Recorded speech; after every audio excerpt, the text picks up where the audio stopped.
स्वागत है फ्रेंड आज के सेकंड वीडियो का। मेरा नाम राज है। और जैसे कि पिछले वीडियो में मैंने बात की इससे रिलेटेड कि इस चैनल पे जो भी कंटेंट आएंगे वो बीपीएससी से रिलेटेड आएंगे। सो आज का ये दूसरा वीडियो है और आज बेसिकली मैं कवर करने जा रहा हूँ एनसीईआरटी जो एक किसी भी कंपटीशन एग्ज़ाम के लिए एक बेस का काम करता है, एक नींव प्रोवाइड करता है जिसके कारण वो आगे तक हम लोग के लिए साथ रहो। और बहुत सारे बच्चे लोग एनसीईआरटी बहुत ही गलत तरीके से पढ़ते हैं। उन्हें उन्हें वो सिर्फ क्या करते हैं, वो वन लाइनर उठा लेते हैं और उनसे एक कर लेते हैं। हालांकि वो करते हैं ऐसा इसलिए क्योंकि उनके पास सफिशिएंट टाइम नहीं होता है। अगर आपके पास टाइम है, इवन आपके पास अगर पार्ट 2 में भी हो मेरी तरह, अगर आप पार्ट 1 में भी हो, तो आप एनसीईआरटी को एक सिस्टमेटिक तरीके से पढ़ें। जैसा कि आज मैं आपको डिटेल्स में बताऊंगा कि एनसीईआरटी पढ़ने का सबसे आसान तरीका, सबसे बेस्ट तरीका क्या होनी चाहिए। एनसीईआरटी बहुत सारी वीडियोस आपको मिल जाएंगे यूट्यूब पे, उनका लेक्चर मिल जाएंगे। मैं उन लेक्चर को मैं रिकमेंड भी करूँगा कि आप उन्हें जाके देखें और मैं बताऊंगा कि एनसीईआरटी को पढ़ा कैसे जाए। जैसे कि बता दूं मैं आपको भी कि एनसीईआरटी मस्ट है। अगर अगर आप मानो कि कोई बिल्डिंग बना रहा है, उसमें अगर बेस मजबूत नहीं रहा तो वो बिल्डिंग ज़्यादा दिन तक नहीं टिक पाएगा। उसमें क्रैक आ सकती है, कुछ भी हो सकता है इन फ्यूचर, पर वो ज़्यादा दिन तक नहीं टिक पाता है। अगर इसलिए कहा जाता है कोई भी कंपटीशन एग्ज़ाम के लिए एनसीईआरटी बेस प्रोवाइड करता है। एक बैकबोन होता है जो हम लोग को सहारा देता है। और सबसे अच्छी बात है एनसीईआरटी की, इसमें डायरेक्ट बात कही जाती है। जैसे कि ना कि कोई चीज़ को घुरा फिरा कर समझाया जाता है, इसमें डायरेक्ट आपको बताया जाता है। और एनसीईआरटी का जो है लाइन लाइन बाय लाइन आप उसे पढ़ते हैं तो आंसर राइटिंग में भी आपको बहुत सारी मदद मिलती है। सो आज का टॉपिक यही है कि हाउ टू रीड एनसीईआरटी। सबसे सही तरीका रहेगा एनसीईआरटी पढ़ने के लिए मेरे ख्याल से, आपको अगर आपके पास इनसफिशिएंट टाइम है तो आप वीडियो लेक्चर की ओर जाएं। और देखिए, मैं बताना चाहता हूं कि अगर आप सोचते होंगे कि एनसीईआरटी क्या है, जस्ट ऐसे ही उसे इग्नोर कर देते हैं, पर वो गलत बात है।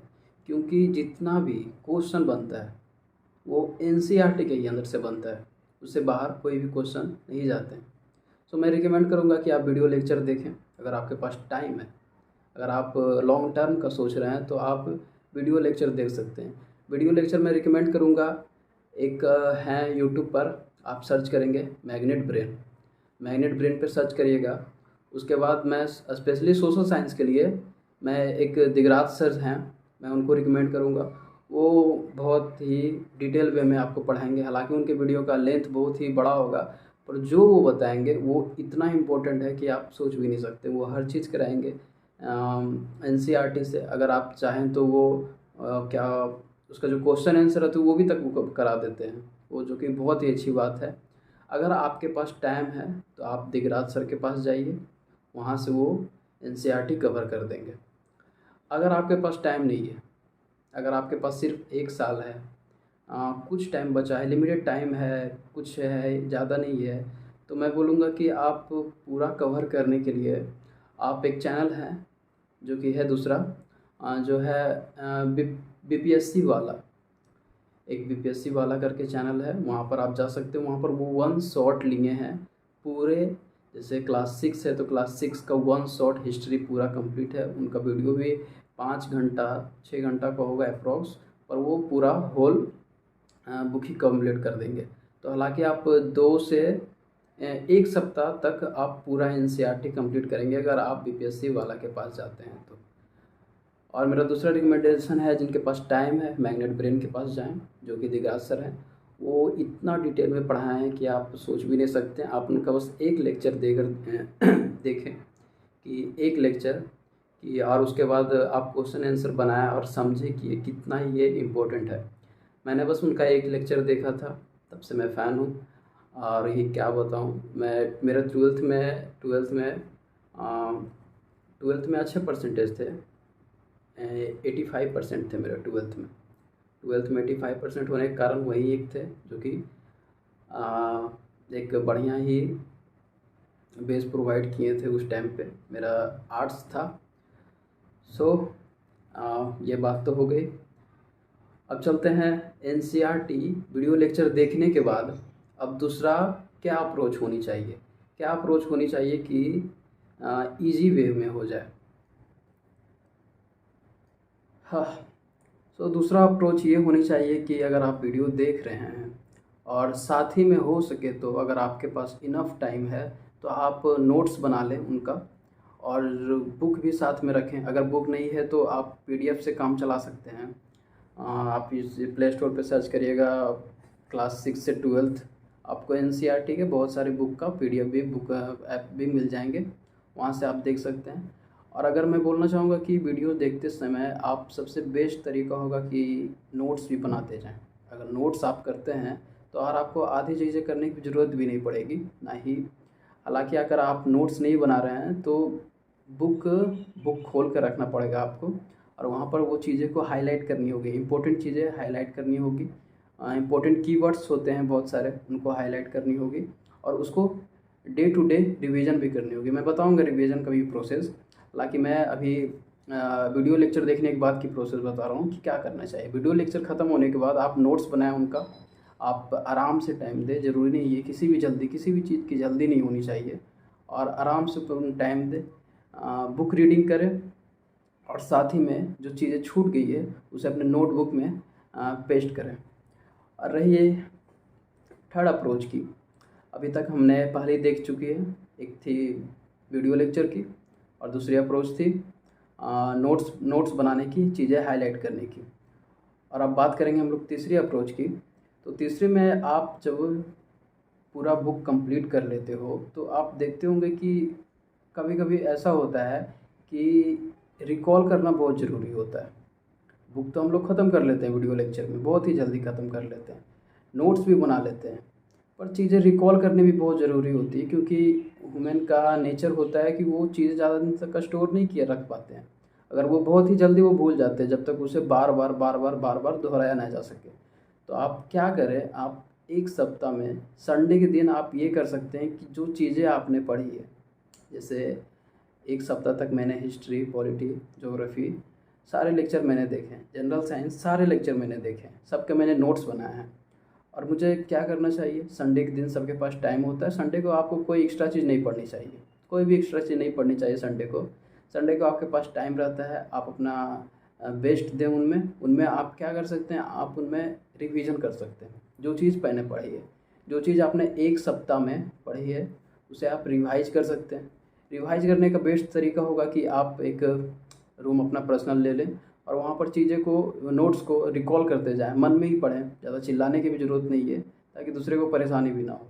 तो आप मन में पढ़ें, उन चीज़ों को रिकॉल करें अच्छी से, और उसके बाद ये मेरी अप्रोच है जो मैं भी करता हूँ, करते आ रहा हूँ, और इससे मुझे बेनिफिट हुआ है, बहुत ज़्यादा बेनिफिट हुआ है। मैं जब जैसे मैं ना, जब आपको बताता हूँ, मैं जब पहली बार उतरा था यहाँ पे तो मैंने डायरेक्ट कंपटीशन का बुक उठा लिया, जैसे लक्ष्मीकांत, बहुत सारे बुक हैं मैंने डायरेक्ट उठा लिए। जब मैंने उसे पढ़ा, जब मैंने उनका लेक्चर देखा वीडियो यूट्यूब तो ऑल ओवर फ्री ही है, तो मैंने उनका जब लेक्चर देखा तो मुझे चीज़ें समझ में नहीं आई कि करना क्या है, कहाँ से क्वेश्चन है। हालांकि मेरा 12th आर्ट्स से था, फिर भी मैं समझ नहीं पाया।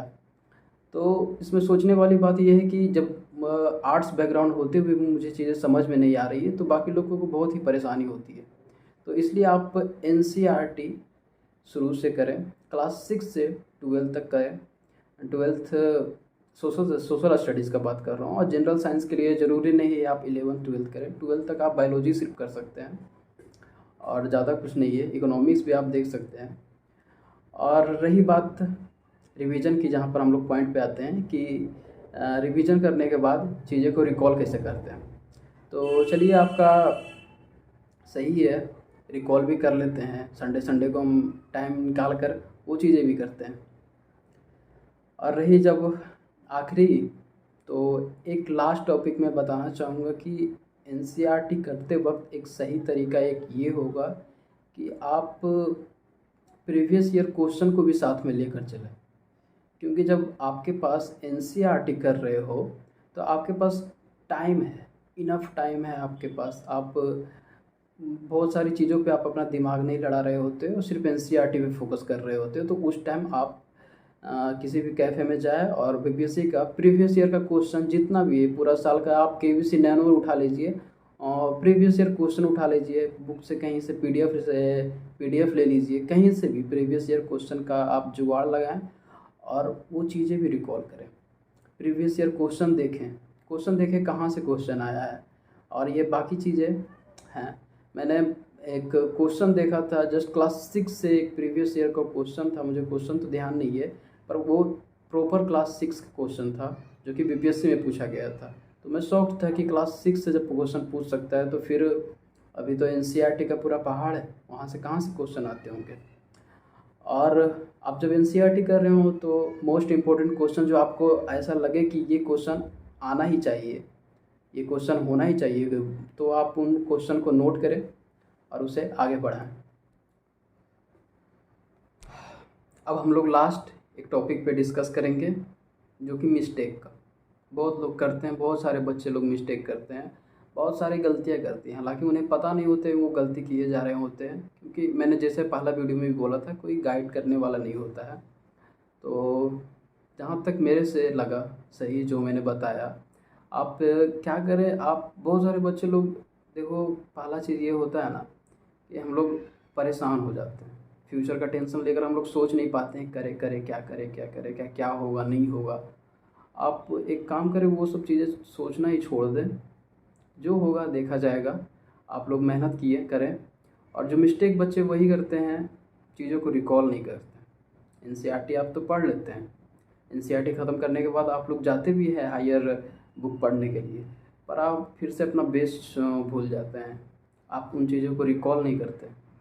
अगर आप एक दिन भी, एक सप्ताह तक जो भी आप पढ़ें उसे संडे को अगर आप रिवीजन भी करते हैं तो वो चीज़ें हमारे माइंड में कहीं ना कहीं बैठ जाती है, और कहीं से भी वो क्वेश्चन आता है तो कोई भी ऑब्जेक्टिव क्वेश्चन पे वो डायरेक्ट हम लोग आंसर की तरफ जब देखते हैं तो हमें लगता है कि नहीं, ये मैंने कहीं पढ़ा है और ये चीज़ यहीं पर होगा, तो वो चीज़ 100% श्योर सही भी रहती है। पर बहुत सारे बच्चे लोग गलती भी कर देते हैं क्योंकि उन्हें वो अपने खुद चीज़ों पे कॉन्फिडेंस नहीं होता है, ये बात होती है, कॉन्फिडेंस नहीं होता है उनके पास।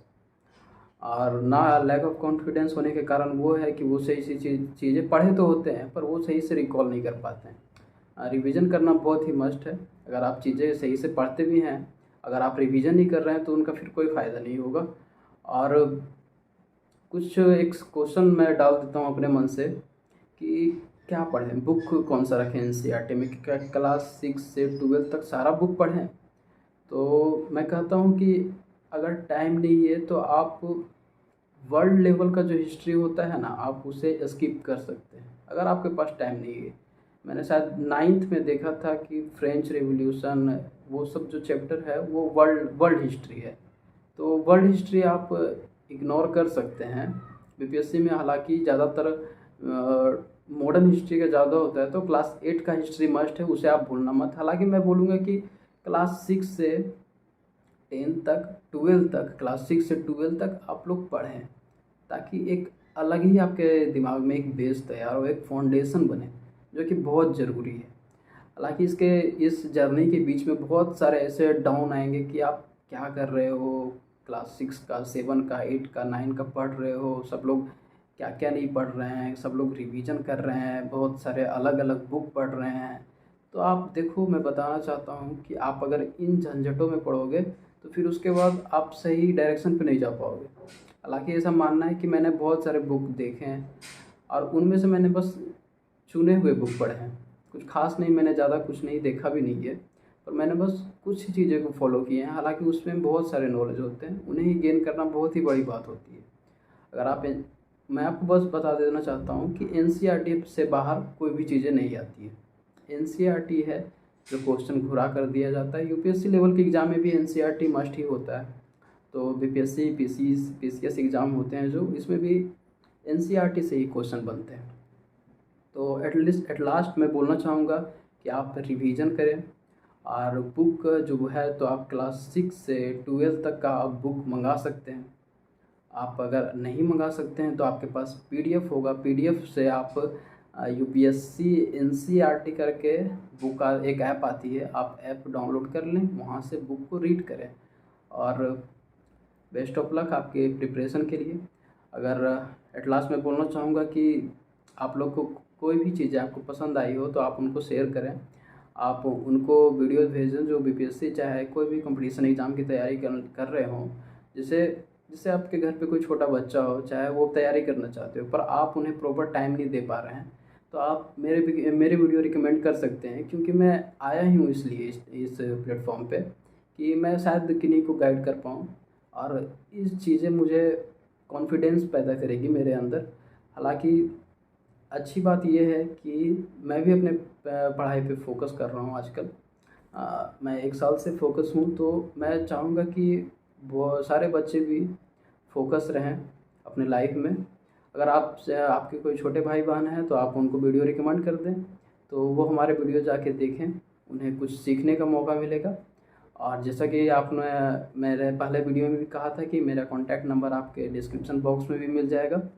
सो आज के लिए वीडियो के लिए इतना ही रहने देते हैं, मिलते हैं एक नए वीडियो में। और थैंक यू। मेरा नाम राज है और मैं आपसे फिर मिलूँगा।